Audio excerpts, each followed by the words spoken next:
Hello, knowledge seekers.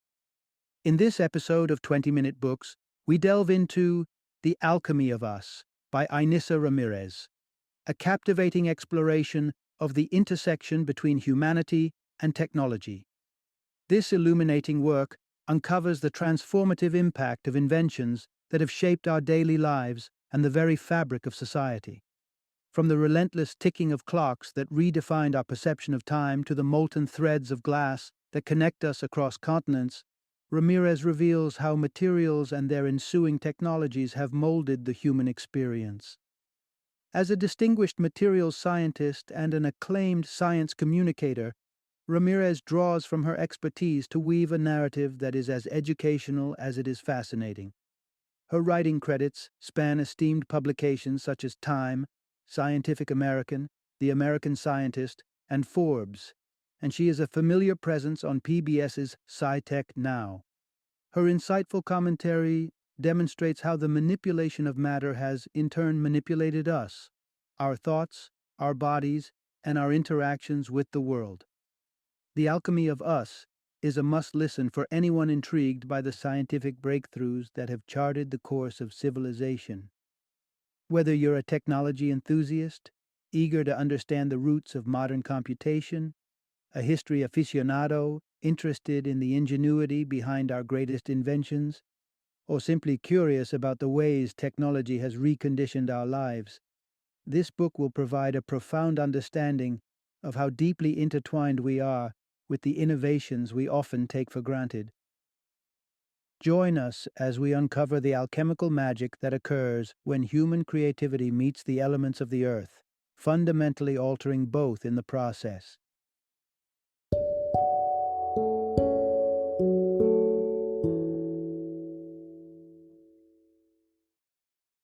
The Alchemy of Us: How Humans and Matter Transformed One Another. Introduction. Discover how our inventions shape human culture and identity. Think about it for a moment.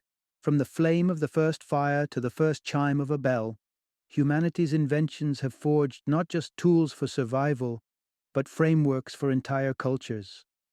But while we like to believe we're the masters of our creations, often it's technology that shapes our behaviors, our societies, and even our thoughts. From sundials to smartwatches, from the horse-drawn carriage to the Hyperloop, the way we interact with our inventions has a subtle yet profound impact on who we are. As we've progressed, the very fabric of society has been woven with threads of technological advancement. But at what cost? And with what unforeseen consequences? This exploration isn't just about how we made the world more efficient or convenient. It's a deep dive into how our creations have, in turn, recreated us. Whether it's the reshaping of time management or the alteration of artistic expression, each leap forward has been a step toward becoming something different, something new. In this engaging journey through the lens of innovation, you're about to uncover the way railroad lines and accurate timekeeping carved a path for industrial powerhouse America, the transformative effects of the telegraph on the very structure of American literature, and the complex societal interactions involving the Polaroid camera and its unwanted role in South Africa's oppressive history. Sit back, plug in, and prepare to be enlightened as you hear the untold stories of our most familiar inventions and discover how they've been quietly alchemizing human existence. Part 1. When Precision Time Changed Our Lives and Our Livelihoods. Meet Elizabeth Ruth Naomi Belleville, known to many as the Greenwich Time Lady, a unique purveyor of time itself. With a pocket watch named Arnold, a finely crafted relic bestowed upon her by royalty, Belleville embarked on a weekly pilgrimage to synchronize her watch directly with the standard of Greenwich Mean Time. Her clientele, who desired the utmost punctuality, would then sync their clocks to Arnold's unwavering tick. For nearly half a century, spanning from 1892 to the doorstep of World War II, she embodied the human interface for precise timekeeping. The key message here is, when precision timekeeping technology advanced, our obsession with time intensified. Arnold was a paragon of timekeeping for Belleville's era, but a revolution in accuracy was ticking on the horizon. In a Manhattan storefront in 1939, a new spectacle drew the gaze of New Yorkers: a quartz clock, flaunting unprecedented precision. Why quartz? Well, when you jolt quartz with electricity, it vibrates consistently, perfect for slicing time into uniform seconds. This technique, devised in 1927 by Warren Marrison, harnessed a quartz ring pulsating at 100,000 vibrations per second, setting a new gold standard for chronometry. The ripples of this innovation were far-reaching, cementing and even exacerbating an ideology that dates back to the Puritans' arrival in 17th century America. Time is precious, never to be squandered. Benjamin Franklin crystallized this sentiment with the famously industrious adage, "Time is money." As the United States marched into the industrial age, the regimented pace of the factory assembly line ticked into the very heartbeat of everyday life. Clocks no longer simply measured hours, they dictated when people woke, ate, and slept, the very pulse of a productivity-driven society. Yet there's a flip side to this mechanical mantra. While productivity may have soared, critics argue that by submitting to such a rhythm, we've sowed the seeds of today's rampant sleep disorders. The tick-tock of progress may have brought us efficiency, but at what price to our natural cycles and serenity? Part 2. How railroads and steel reshaped the American landscape and lifestyle. Imagine a world where a slab of carbon and iron is transformed into a powerful force of industry. That's the alchemical wonder of steel. This remarkable substance is indeed a layered marvel, boasting the enviable combination of strength and malleability. But it wasn't until an ingenious Brit named Henry Bessemer had a light bulb moment that the true potential of steel unfurled. The key message here is, the rise of steel railroads launched a transformative era in American culture and commerce. Bessemer's brilliance lay in aerating molten pig iron to purge impurities and control carbon content, crafting a perfect recipe for steel. His method, conceived in 1855 amid a fiery experiment, simplified the laborious creation process. This innovation propelled steel into mass production just in time for the American Civil War, setting the stage for an interconnected nation. Contrast this with the frailty of iron railroads, which crumbled after a mere 2 years. Steel tracks, in comparison, held their ground for almost 2 decades. Think of the magnitude. In 1840, America had just 3,326 miles of iron trails. Fast forward to 1900, and there were enough steel railways to circle the globe tenfold. This explosion of steel infrastructure shrank perceived distances, an effect geographers call time-space compression. Suddenly, the expanse of America was conquerable, and this didn't just change how people traveled, it changed how they lived. Cities swelled, economies flourished, and the gears of prosperity churned faster than ever. And then came the unexpected cultural ripple, the transformation of Christmas. Before the steel rails wove their way across the states, Christmas was but a whisper of a holiday. Once the railroads enabled the mass movement of goods, everything changed. The season became synonymous with giving, not out of mere tradition, but as a powerful catalyst for economic growth. Shopping evolved from necessity to national hobby, all thanks to the steady, unyielding tracks of steel. So every time we swipe a credit card for a holiday gift, we're echoing the legacy of a steel revolution that birthed contemporary commerce as we know it. Part 3. How the telegraph revolutionized communication and molded the English language. It was the bitterly cold winter of 1825 when Samuel F.B. Morse was struck by tragedy. His wife, Lucretia, passed away while he was miles away in Washington, D.C. Her death arrived as a belated whisper, days delayed, etching a deep void that Morse vowed to fill with swifter communication. His quest seemed like chasing the wind until he overheard a conversation about electricity's swift currents. Eureka! Why not harness electricity to transmit messages? Morse's determination soon birthed a contraption from the odds and ends at his disposal. A frame here, a clock there, a pencil yonder. The result was a quirky-looking device that clicked and swayed, but did exactly what it was intended to do.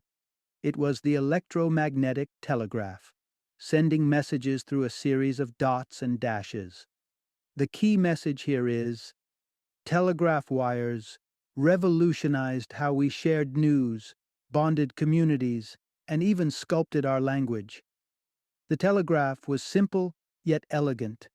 A pencil scribbled Morse's code onto paper, each indentation a cryptic ballet of short and long pulses, dots and dashes representing numbers, which in turn signified words. A co-conspirator in innovation, Alfred Vail, helped Morse refine this invention into a presidential showcase, achieving the awe-inspiring speed of 10 words per minute. But with great speed came great influence. As the first long-distance telegraph hummed to life in 1844, it began shaping the very news it transmitted. Journalists queued to feed their briefs to the wire, limited by time and bandwidth. The resulting copy? Short, sharp, and devoid of fluff, a conciseness that would come to define American journalism. Ernest Hemingway, a writer whose roots wound through the newsroom floorboards, was trained in this Spartan style by the Kansas City Star's stringent guidelines. Use short sentences, they instructed, and cut the useless words. Hemingway took this newsprint efficiency and turned it into literary gold, influencing generations of writers with his lean, muscular prose. But the telegraph's influence didn't wane on the written page. It echoed through the American voice, differentiating it distinctly from the verbose and ornate British tongue. Americans came to embrace a friendly, no-frills manner of speaking, all thanks to a few wires and the electrified language they carried. Part 4. The complex relationship between photography, societal perceptions, and the power of protest. Frederick Douglass, a fierce voice against slavery in the 19th century, saw a powerful ally in the daguerreotype, the forerunner of photography. The fidelity of this visual medium was unparalleled, and Douglass, a black man yearning to defy bigoted stereotypes, leveraged its capacity to depict African Americans as they genuinely were. In a world distorted by prejudice, he became the most photographed individual, the silver sheen of his images countering a society tinted by discrimination. Yet, the advent of color film later revealed entrenched biases. Kodak, the film behemoth of the era, favored fairer skin tones, leaving darker complexions lost in shadow or misrepresented. Despite protests from African American parents who saw their children misrepresented in photographs, change came not in the name of fairness or equality, but commercial pressure from companies dealing in chocolates and furniture needing accurate color representation in their advertisements. The key message here is, photographic innovations did not just refine imagery, they cast light on deeply ingrained societal biases and values. The 1970s spotlighted another stark example. Among Polaroid's employees were two black individuals who discovered that their company's technology, the Polaroid ID2 system, played a part in sustaining South Africa's brutal apartheid regime. Instant photos produced by Polaroid were embedded in the passbooks that served as shackles of monitoring and control for millions of black citizens. Appalled by this, chemist Caroline Hunter and photographer Ken Williams sparked the Polaroid Revolutionary Workers Movement, initiating an influential campaign against their employer's complicity. Polaroid initially denied responsibility, pointing fingers at third parties. However, definitive change remained elusive after talks with executives. Undeterred, the PRWM turned to activism's broader stage, galvanizing support through media and relentless demonstrations, even as Hunter and Williams faced termination for their tenacity. Their crusade drew out for 7 years, a relentless pursuit for justice that eventually compelled Polaroid to retract its business ties to South Africa's oppressive regime. Their struggle against the darkroom of prejudice wasn't in vain. Years later, Nelson Mandela himself would traverse the oceans to acknowledge the PRWM on American soil, recognizing their contribution to the liberation movement. Photography, in these instances, developed into more than a medium of art. It became an instrument for social reflection and a battlefield of conviction, capturing not just faces, but the very essence of human struggle and activism. Part 5. The Light Bulb's Legacy. Revolutionary innovation tinged with modern concerns. Picture the scene. In the late 1800s, homes glowed with candles, streets hummed with gas lanterns, and then William Wallace struck a spark of genius. In his Connecticut abode, he dazzled Thomas Edison with a radiant arc light, its brilliance born from two carbon blocks surrendering to the dance of electricity. Despite Wallace's breakthrough, it was Edison who would strip the stars from the skies and adorn the night with a new constellation, electric light bulbs. His secret? A delicate filament of carbon, suspended in a glass chamber void of oxygen, glowing not with the blinding intensity of an arc light, but with a steady, controllable luminance. The key message here is, carbon filaments brightened our lives in untold ways, yet scientists warn that our world is now bathed in excess light. Edison's light bulb was more than a source of illumination. It was the dawn of the modern era. But today, researchers like Thomas Ware and Richard Stevens illuminate a darker side of this legacy. Our bodies follow a delicate rhythm, oscillating between daily growth and nocturnal repair. Yet perpetual light perplexes our biology, delaying the vital repair cycle and stoking the engines of growth relentlessly, a factor that could potentially contribute to diseases like cancer. Even more intriguing is the case of blind women, who, shrouded in eternal night, appear less prey to breast cancer's stealthy approach. Could light, our prized ally against the dark, now be an inadvertent nemesis? The call to action lies not in foregoing electric illumination, but in mindful moderation. Stevens prescribes a simple mantra: dim evenings, bright mornings, mimicking the natural cadence of day and night. A candle's flicker in the small hours might be a wiser companion than the harshness of an LED. As we reassess our relationship with light, we may find that less is more. Human eyes, marvelously adaptive, find contentment in the glow of the moon no less than the sun. And in embracing the night's grace, we might rediscover the art of repair, renewing ourselves in the soft shadows just as nature intended. Part 6. How sound recording morphed from music preservation to data exchange. Once upon a time, the human voice floated away on the breeze, ephemeral and fleeting. That all changed when Thomas Edison strolled triumphantly into the offices of Scientific American, a phonograph in hand, and promised eternity to speech. Edison's machine was a marvel of ingenuity. Taking cues from the telephone and the telegraph, his 1877 phonograph transformed spoken words into physical imprints on tin foil. Although the recordings were so fragile they would wear out after just a few plays. Even so, it was a historic leap. Sounds, for the first time, could be etched into time. The key message here is, recording sound revolutionized the way we store music, and eventually paved the way for data sharing on a scale we could never have imagined. Fast forward from Edison's tinfoil wraps, and we find ourselves in a world where music, and information at large, is stored in the binary bits and bytes of digital recordings. Translating sound into 0s and 1s wasn't just about preserving songs. It was the beginning of a radical shift in information exchange. The language of this digital transformation can be traced back to George Boole, who, in the mid-19th century, translated logical statements into a binary system of true or false values. Decades later, Claude Shannon bridged Boole's logic with electronic circuits, essentially teaching machines to think.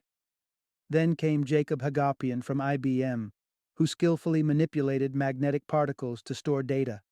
The first mammoth IBM hard disk, affectionately dubbed Ramak, stored a modest 5 million bits, a mere drop in today's digital ocean. But Hagopian's technique sparked a data storage explosion, shrinking disks, swelling capacity, and ultimately birthing data centers we now know as the cloud. In this dynamic landscape, when we stream a song, we don't just receive melodies, we transmit personal data.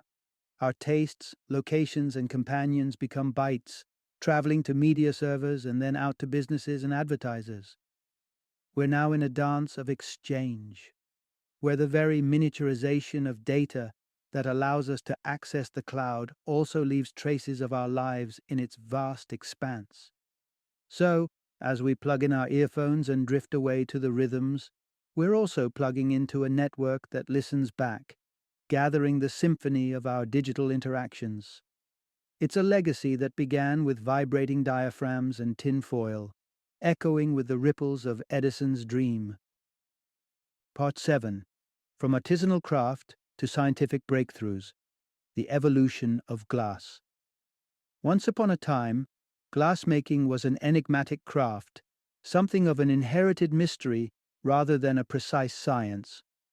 Recipes and techniques for glass were jealously guarded secrets handed down through generations. The result?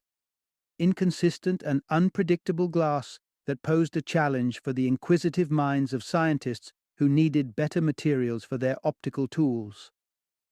Enter Professor Ernst Abbe, a scientist frustrated with inferior telescope and microscope lenses, who issued a clarion call through a published paper for improved glass.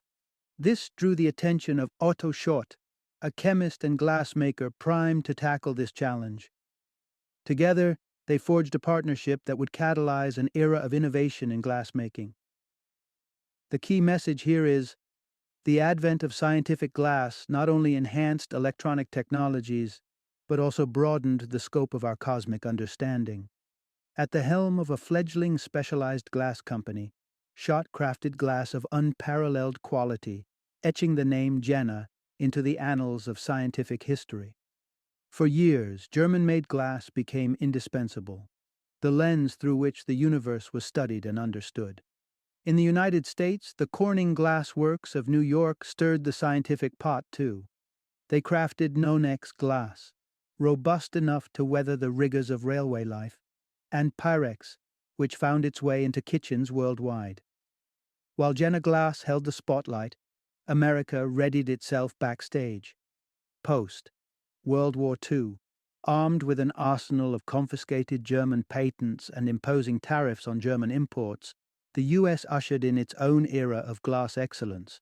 But what elevated glass from craft to instrument of discovery was its critical role in groundbreaking experiments, like those of J.J. Thomson and Ebenezer Everett at Cambridge. Their star performer, a glass globe housing cathode rays that, when prompted by battery spark, painted the early strokes of the X-ray on its inner canvas. Glass's virtues, transparency, non-conductivity, and the ability to sustain a vacuum, now underpinned the discovery of the electron, nudging humanity into an epoch of electronic advancement. Thus, through the hands of dedicated scientists and the transformative power of scientific scrutiny, glass transcended its artisanal roots.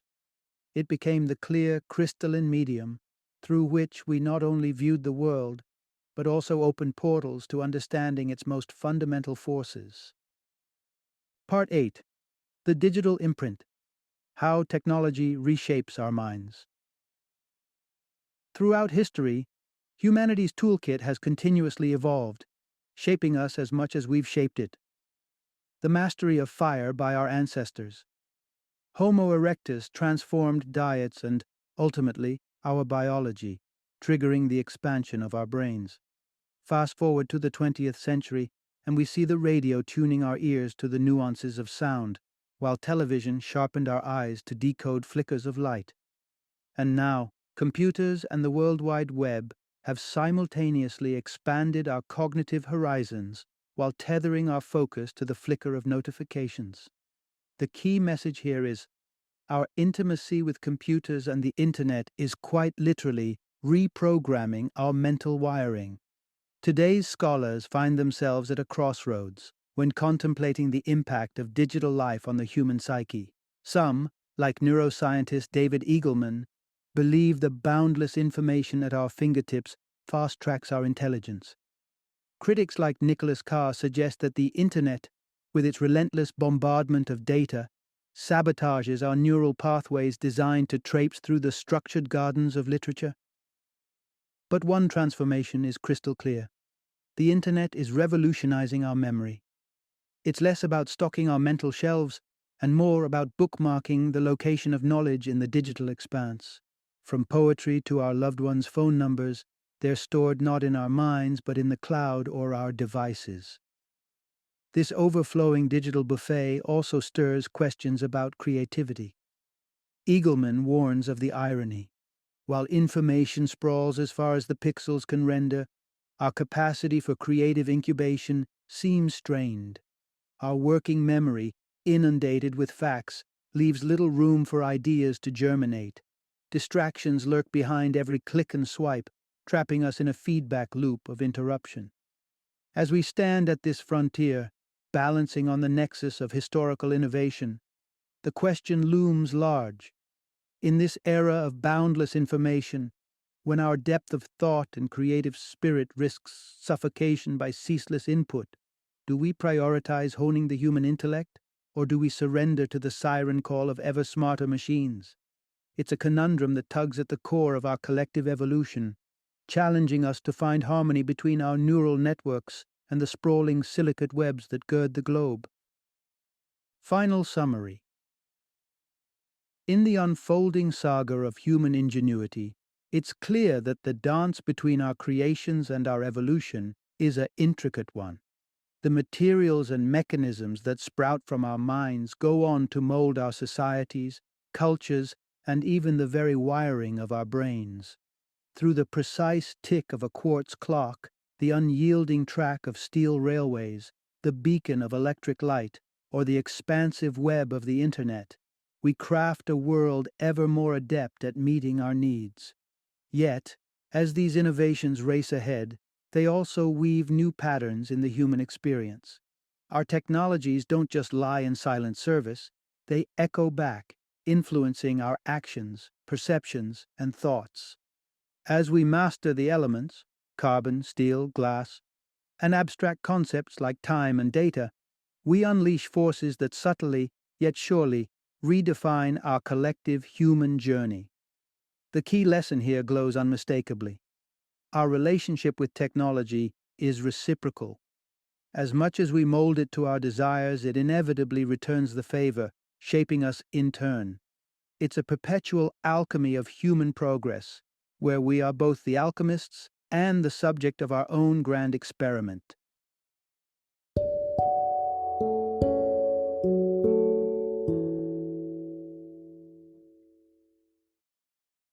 Thank you for joining me today on this journey of learning and discovery as we explored the insights of another thought-provoking book in our growing library of knowledge. If you've enjoyed our time together, please take a moment to follow our podcast, give us a 5-star rating, and share 20-minute books with other knowledge seekers. Your support truly means a lot. Don't forget to join me again in the next episode, where we will delve into another enriching book.